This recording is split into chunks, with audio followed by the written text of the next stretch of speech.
Welcome to another In Wheel Time podcast, a 30-minute mini version of the In Wheel Time car show that airs live every Saturday morning, 8 to 11 a.m. Central. Just ahead, we talked to Matt Avery, co-host of Mecum in the Morning, and a bunch of other things. This ought to be good. Also, we'll give you my thoughts on driving the GR Corolla race car for the street. And Jeff has the Motor Minute in this segment of the In Wheel Time Car Talk Show. Howdy, along with Mike Out of This World Mars. We always need more Jeff Zekin, Chief Engineer David Ainsley, and I am Don Armstrong. So glad that you could join us today. Let's see if we can get him in here. Matt Avery, co-host Mecum in the Morning. Matt, good morning. Hey, good morning, guys. How are you doing? Well, very well, thank you. It's good to have you with us, and we appreciate you taking the time out of your Saturday.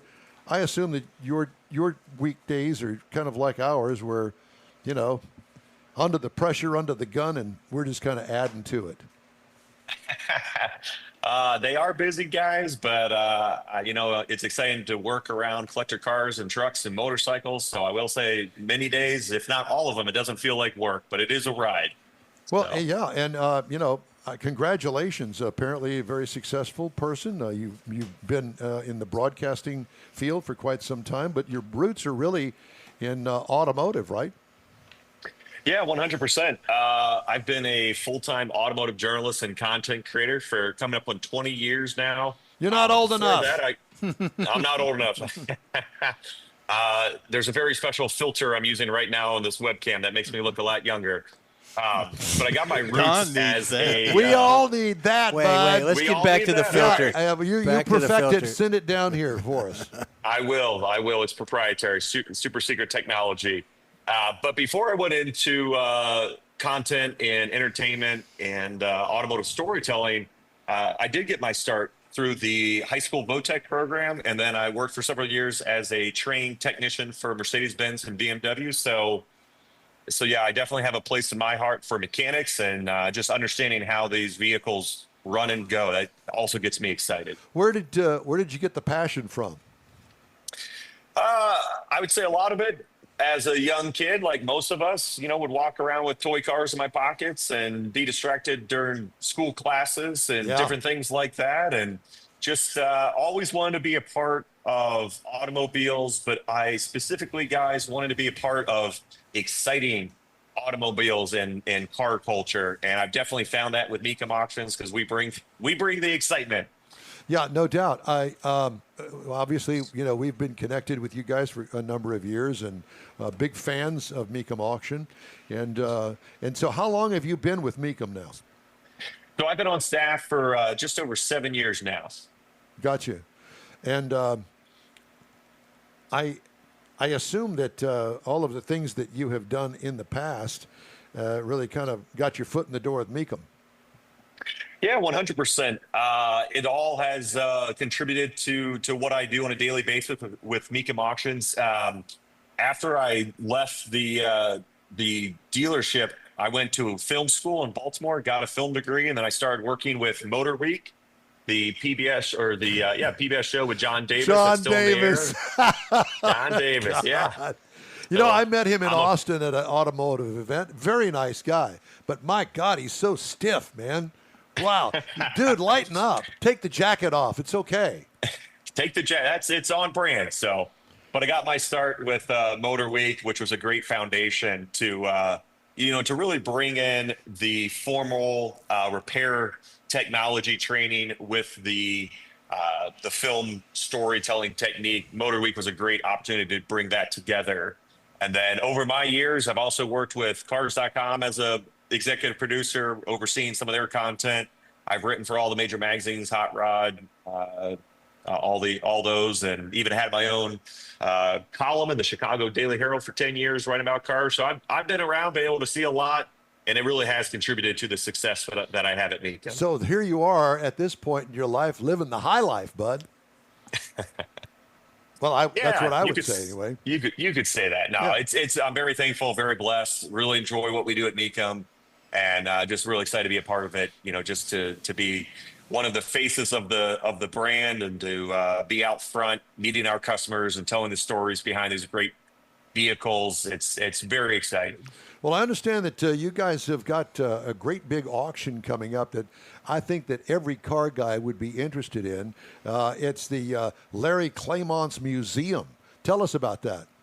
Yeah, so guys, that's coming up. That's our next auction. Now with Monterey in the rearview mirror, we are focused on the big auction there. So for those who are unaware, Larry Klairmont was a big collector in the Chicago area, and over his years, he amassed a very large collection of all kinds of unique pieces. It's cars, it's trucks, it's motorcycles. There's some race cars. He's got so many great pieces of what we call Mecum road art, the neon signs, the memorabilia, the toy cars, the pedal cars. It is really an impressive place. And over the last couple of years, it's been really functioning as a museum and welcoming people in. And now the foundation has decided to go a different direction. And so they're going to be selling off his collection. It's called Larry's Legacy. And it will be at the Klairmont Collections Museum in Chicago later in September. Really looking forward to it. Man, I'm looking at a lot of Jeep stuff here, some custom cars, some race cars. I mean, it's all over the place. It really is. Larry had an eye for everything. There's a lot of quirky things. And I just mean, I was just there just a couple days ago, guys, and I was walking around and I saw stuff that I had not seen before. He really liked the unusual. He's got a lot of the standard, collector cars. He's got a muscle room. The museum staff has broken it up into different displays. And of course, there's a muscle room with some good 1960s and 70s muscle. There's a Jeep room. But as you walk through it, you really do see a lot of very unusual, a lot of unique things. There's a whole room of microcars. And not just the BMW Isettas that everyone knows and the Messerschmitts. There's a lot of unusual stuff. So it's going to be exciting to see the next chapter for these pieces and where they go. And one of the standouts is, of course, the Golden Sahara II. Man, talk about a showstopper. Well, I want to. So this auction is going to be nothing but this collection. Is that correct? Correct.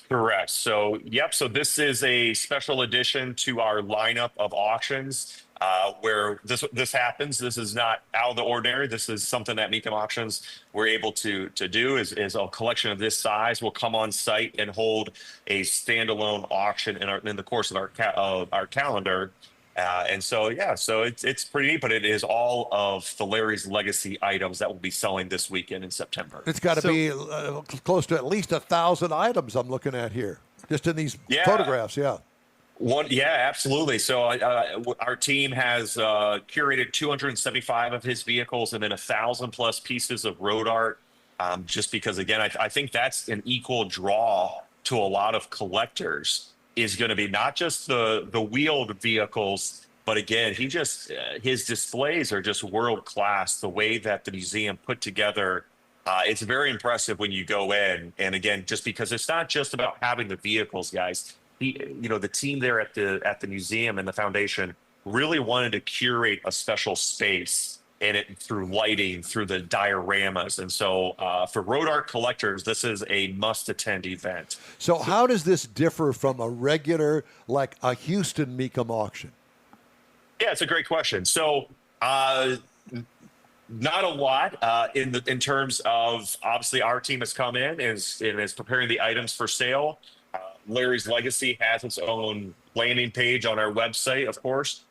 It'll be a little bit modified only because, as opposed to like the Houston auction, right, where we have a little bit more space to work with, we won't be able to have the cars cross a block per se. And so I will say it'll be modified a little bit just because of the space constraints. But other than that, I mean, all of the items are selling. And so it's the same protocol that we have for our events. Registered bidders will be on site through the weekend of the sale. And we'll be taking bids in person and then, of course, online and over the phone. So I will say a lot's different from kind of our usual lineup of auctions, but then again, a lot's the same. And that's really what caught my attention whenever I saw this, and I called David about it, is that this is really a museum. I mean, it's his collection, but it is a museum, and it's an opportunity for somebody like us down here in Houston to actually bid on museum quality items, whether it's the car or the memorabilia, the signs, and there's just so much there it's mind-boggling that how much stuff is there, and the fact that I could get online and bid on it if I get registered and get set up. 100%. Yeah, absolutely. And, one of the other nice things, too, as you identified about purchasing a collector vehicle or a piece of road art out of a museum or collection, that our team will curate at the auctions, is that typically, it indicates a little bit more of a special care of the vehicle, just because, again, like these vehicles, the museum staff made sure that all of them were functioning, or at least, I'm saying, to a very high level. They've been kept indoors in climate control. So that also is nice, when you can feel confident or more confident in purchasing a vehicle that is from a museum like this. It's kind of neat. And it also kind of indicates it's got a little bit of a story to it. It's neat to add something to your collection that you can say, hey, it was on display in the Klairmont collection out of the museum. It adds a little bit of intrigue to the piece. Well, me personally, I'm a hands-on guy. I want to go there. I want to see the car. I want to be able to look at the car. I want to have the whole experience that you have at a car auction. And for anybody that has been there, it is very unique. You've got to admit that. Yeah, particularly a Mecum auction. And of course, the professionalism that Mecum brings with it. But let me ask you, so if I want to attend, how do I do that? So great question. And we're getting that question a lot, obviously, as we get closer to the auction. So currently, the museum is not open with its hours, just as we are getting ready for the auction. Of course, it's just we need to limit the access as we get ready. So for people who want to come out, we're doing a final public auction preview and a final opportunity to tour the museum on September 13th and 14th. That's a Saturday and a Sunday, and it'll be open to anyone who's interested with a donation to the Museum Foundation. You can find out more information online, but basically just their regular admission, just because that is all about the foundation the museum is set up for. Okay? Right. So registered bidders who have signed up will be admitted those days at no charge. So again, we do want the public to be able to have a chance to experience it, but of course, we also want our bidders that are going to be hands-on, like you said. We want them to be able to see the item, so that's a good opportunity for both of that to happen. Friday, September 19th, is a final preview day that's going to be exclusively for registered bidders. And then on Saturday and Sunday, September 20 and 21st, those will be the live auction days. And those will only be open to registered bidders, just because we do have limited space and parking. So all those details for listeners and viewers, if you had a hard time catching it, you can find that at mecum.com. Go to the Larry's Legacy page and you can get those details, because it will be special. And whether you're bidding or whether you want to come out and bring the family or friends, it's worth the trip to experience it. Will there be a catalog that goes with the auction? That's a good question. All of the items will be online. I do not believe we're doing a catalog for this particular one. I think all of the content's on the mecum.com. Okay. Does this say no reserve auction? His collection is selling at no reserve, and you can see that by going again to the consignment page, and you look for that yellow tag that says no reserve. And so it'll be selling, and it's going to all go to a new home. Now, so let's say Don just bought a car from the museum. How long does he have to remove the vehicle from the museum? Yeah, so that's a good question. So I will say some of that we're still working through, just because ideally, if you've acquired the vehicle, the sooner the better. But again, we'll be posting some of those more logistic questions on mecum.com for the full details. And of course, Mecum Auto Transport is a great resource to get some of those vehicles. If you need help getting them home, that's a good option to let our professional transport team handle that. More information, of course, is online under transport. Gotcha. How much does it cost to register? So to register to bid, if you go to mecum.com, and then if you go to auctions, and then to the register to buy, if you register to bid, I'm just making sure I give you the most up-to-date. We have the in-person, the internet, and the telephone, and I'm looking for it. I'll just encourage your listeners, go over to the mecum.com and the register to bid. I don't want to say a wrong number on air and have people, but yeah, so. Well, it's all of our millions of visitors that follow us every week, we're going to have them give you a personal phone call on your cell phone and blow it up. There you go. I like it. I like it. Blow it up. Yeah, let's get them all there. All right. You know what? And I like that because that gave me some time. So for Larry's legacy, so for internet only, it'll be $100 to register as a bidder, and then the standard bidding pass lot for the live bidding experience is $200 for the Larry's Legacy so auction. It really kind of goes hand in hand with like a Houston auction. It does, as far as price is concerned. I mean, this isn't something out of the world. Plus, you're going to have to stay at the Ritz-Carlton in downtown Chicago. And, you're going to have to spend a little, open up that wallet, brother, and, spill it out there for us. Yeah, but if you're looking for museum quality items, I mean, you kind of expect to pay a little bit more for that quality and kind of the things that go with it. You're going to be paying more for it because this is one of those auctions that's going to draw some heavy bidders. Yeah, there's going to be money in the room. Yeah, I just from the pictures that I saw on our slide presentation here, I'm going, oh my God, he's got one of those. Yeah, and it's going to be one of those kind of auctions, I think. But that's not to say that there won't be some bargains in there as well. Absolutely. With a collection of this size, it's going to be all over the map. I mean, there will be some star power there with some of the bigger attractions, but just because there's so many pieces there, that there will be some good opportunities for some deals, perhaps I'll even say, just because of there's a lot of smaller items too as part of his road art. And I'll say I even have my eye on a couple things, guys. I'm going to get registered a bit and make sure I've got my hand in the action just because there's some neat stuff there. No doubt about it. Well, Matt, it's great to talk to you. Are you going to be down here in Houston for the spring auction here with Mecum? Yeah, wouldn't miss it. Always look forward to coming out to Houston. I love how that area, they really love their trucks. yes, yeah, we do. Yeah, there's no doubt about that. And I know it's cliche, but I'm going to say it seems like the bigger the better when it comes to those big old classic trucks. Listen here, you're going to want to move here after the next auction. I can tell by the sound of your voice. Matt, it's great to talk to you, my friend. You take care of yourself. Hopefully we'll have a chat here for the Houston auction coming up, and we'll, of course, got to get all the latest on this auction once it's completed. I look forward to it. Thanks, guys. It was great to be here. Thank you. We Thank you appreciate much. you. All right. Just ahead, a review of the 2025 GR Corolla Street Hot Rod. All right. And Jeff's Motor Minute after a quick break on the In Wheel Time Car Talk Show. Back after this.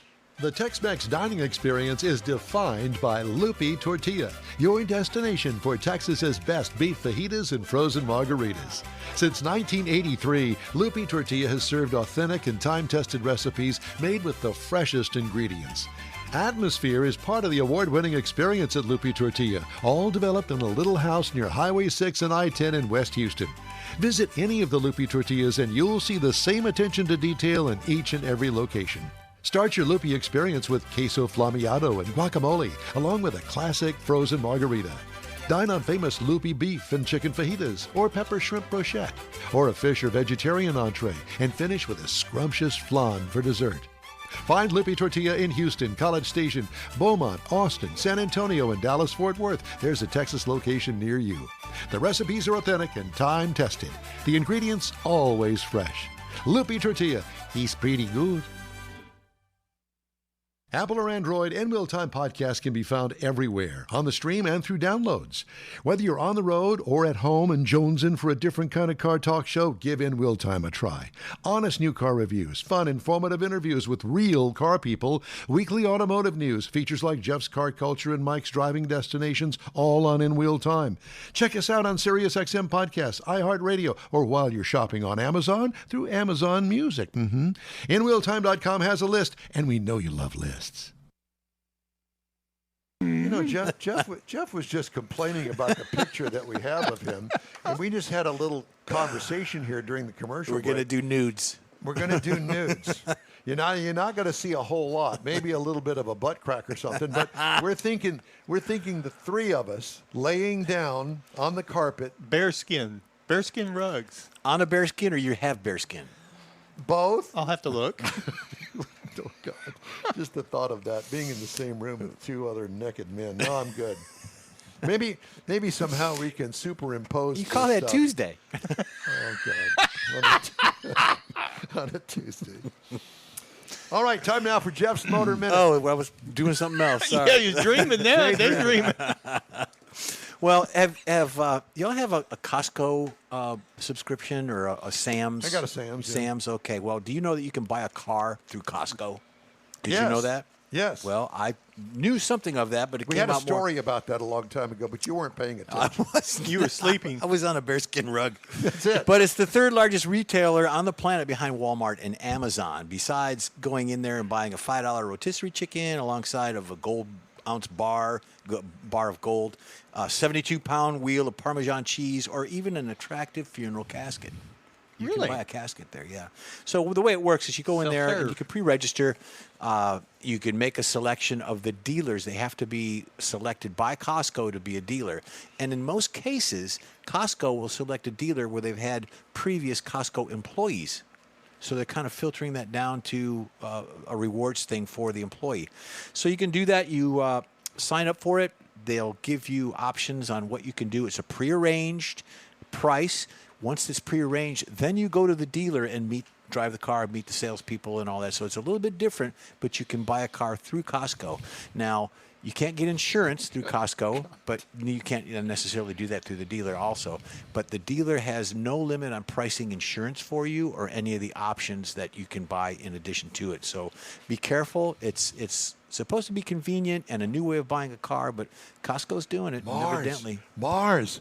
Man, I sure do like that green gremlin that you got. Where'd you get it from? Costco. Costco.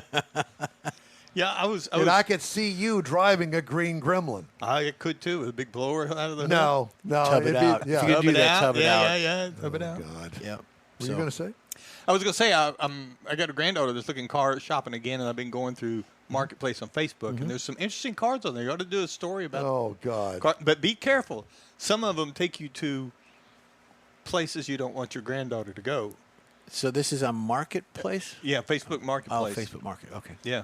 I'll But look into there's it. some Are there's you some kidding? cars Of in there. all of the cars and car dealers and dealerships across the, why in the world would you do that? They're making money on the back There's end somehow. Yeah. Yeah. No. No. It's all right here. But that goes God. back to the whole thing we've just talked about before about buying cars online. Amazon, you're fixing to buy cars from Amazon. You know, are you going to drop ship it? Can you get it by Amazon Prime and have it delivered in 2 days? I mean, what happens if you want to return it? It's kind of like my Home Depot refrigerator delivery today. Oh, well, we'll have it at your house between 11:30 and 11:45. Okay. No. No. It's a car. It's not a refrigerator. And again, you know, what if you don't like it? You're going to return it? Yeah. Take it back down to USP? Good UPS? You got to Say, receive. here. No. You got to take it down to Whole Foods. They got a thing at Amazon that returns. There And you go. Yeah, take it back to Whole Foods. Yeah, I got to Do you have return. to box it? I don't know. You get UPS you could- stores right next door. $65 will get you the membership at Costco. Time now for this hour's car review. Had a chance to drive the 2025 Toyota GR Corolla. What is that? GR stands for Gazoo Racing. Final assembly location, Toyota Aichi, Japan. Available trim levels, Core, Premium, and Premium Plus. Reviewed trim level is the 5-door Premium Plus. This is a compact little sedan. All new in 2023. Exterior features include oversized front grille, gives it a menacing face, in my opinion. Bulging fenders can barely hold the big 18-inch wheels. Air vents at the rear of each front fender. Severely raked windshield. This is not some sort of a do-over of your standard Corolla. No, it's not. It's its own car. They just used the Corolla name. It has a black roof panel on the top of it. The car just looks fast. Several 30-year-old dads that I ran into in different parking lots around town stopped me. Oh, man, I love that car. I'm going, you do? I had no clue. It's got a cult following. It does. And I'll give you the actual competitors to it here in just a second. What could use improvement? Nothing. I'm sure that the aftermarket boys are all over this car. Interior highlights: big bolstered seats with GR logo emblazoned on the headrests, embroidered too. Traction adjustment between the shifter and the cup holder. G-meter and other performance displays in the changeable instrument cluster. Small screen works well as far as the infotainment screen is concerned. Cargo, trunk room, tiny. What I liked about it, you can toss it around like your old little 8th grade girlfriend. What could use improvement? No leg room in the back seat. 1.6 liter 4-cylinder engine, 300 horsepower, 295 pound-feet of torque, 8-speed automatic transmission. A manual is also available. Jeff, are you blushing? He's blushing. No, I'm fine. No, you're not. I can't believe you just said that. Miles per gallon. I can't believe I didn't say that. 19 city, 27 highway for a combined of 22. It's not a lot, but remember, it's a race car. I got 25.4 miles per gallon. That's pretty good. Over 385.6 miles. What I liked about it? Powerful fun for a little motor. What could use improvement? I don't know, more power. I'm sure the aftermarket's got it. Toyota needs to rethink calling it a Corolla, though. I kind of compare it to the Ford Mustang Mach-E. Has no relationship to the Mustang whatsoever. Yeah. That's the same thing for this. This is a Corolla? No, it's not. It's its own thing. They're just using the Corolla name. I don't like the way they do that. Anyway, what I liked about the ride and handling, all-wheel drive, stiffened structure with a different floor pan underneath it. Extra welds are included. Plus, this one had a $720 option called the chassis brace in the cargo area. What could use improvement? Nothing. I love factory race cars. Base trim price, $47,515. Prices tested, $50,433. Base model price for this car is $39,160. This is the hopped up version of it. All right, now, as far as competitors, Volkswagen Golf R starts at $47,100, which is the base trim price of this one. Subaru WRX is $37,750, not as powerful. Honda Civic Type R, $45,595. This is a fun car, and I'm telling you, be ready for being stopped in parking lots by random guys that are about 30-ish or so. Last week, I had a guy stop me. He had his wife and his 2 kids with him, small children. Man, I sure do like that car. So you want to look into it? He says, oh, no, I've already looked into it. I'm drooling as we speak. I'm trying to talk the wife into spending the money. They're going to buy it. You said you had 25 miles a gallon, which is good. Did you do the toss around? Did you drive it? Not really. Okay, you just did normal. I did. But you could tell this car would go 100 miles an hour around a corner easy. It's just that kind of car. Go-kart. Got the feel. Yeah, the sticky feel. Most definitely. Okay. Hey, if you'd like to get in touch with us, shoot us an email. The address here is info@inwheeltime.com. We'll be back after this quick break. You own a car you love. Well, why not let Gulf Coast Auto Shield protect it? Houstonian John Gray invites you to his state-of-the-art facility to introduce you to his specialist team of auto enthusiasts. We promise you'll be impressed. Whether you're looking to massage your original paint to a like-new appearance, apply a ceramic coating, install a paint protection film, nano-ceramic window tint, or new windshield protection called ExoShield, Gulf Coast Auto Shield is where Houston's car people go. Curbed your wheels? Instead of buying new, why not have them repaired? How about a professionally installed radar detector? Gulf Coast Auto Shield does that too. Get a peek inside the shop and look at the services offered by getting online and heading to gcautoshield.com. Better yet, stop by their facility at 11275 South Sam Houston Tollway, just south of the Southwest Freeway, and get a personal tour. Gulf Coast Auto Shield is your place to go for all things exterior. Call them today, 832-930-5655 or gcautoshield.com. The award-winning In Wheel Time Car Talk Show now reaches 5.3 million folks each year. Check us out on InWheelTime.com, the Odyssey Radio app, YouTube, Facebook, and just about every other entertainment source out there, including our live broadcast every Saturday, 10 to noon Central Time. The In Wheel Time Car Talk Show has informative automotive guest interviews, new car reviews, along with popular features including Jeff's Car Culture, the latest new cars, cruise-ins, and racing dates. It's InWheelTime.com. Join us. That's it for this podcast episode of the In Wheel Time Car Show. I'm Don Armstrong, inviting you to join us for our live show every Saturday morning on Facebook, YouTube, Twitch, and our InWheelTime.com website. Podcasts are available on Apple Podcasts, Spotify, Stitcher, iHeart Podcast, Podcast Addict, TuneIn, Pandora, and Amazon Music. Keep listening, and we'll see you soon.